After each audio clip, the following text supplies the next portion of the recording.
വെല്ലയുതേരും വളക്കിലുക്കം പിന്നെ വെള്ളിക്കൊലുസിൻ മണിക്കിലുക്കം തേകിപ്പകർന്നപ്പോൾ തേൻമൊഴികൾ നീ എൻ ഏകാന്തതയുടെ ഗീതമായി സുസ്മിതേ നീ വന്നു ഞാൻ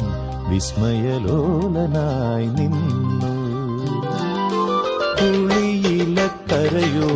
പുടവ ചുറ്റി പുളു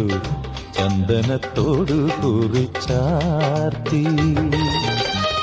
നാഗഫണത്തിരുമുടിയിൽ പത്മരാഗമനോജ്ഞമാം പൂതിരുകി സുസ്മിതേ നീ വന്നു ഞാൻ വിസ്മിതനേത്രനായി നിന്നു പുളിയിലക്കരയോലും പുടവ ചുറ്റി പുളു ചന്ദനത്തോടു കുറിച്ച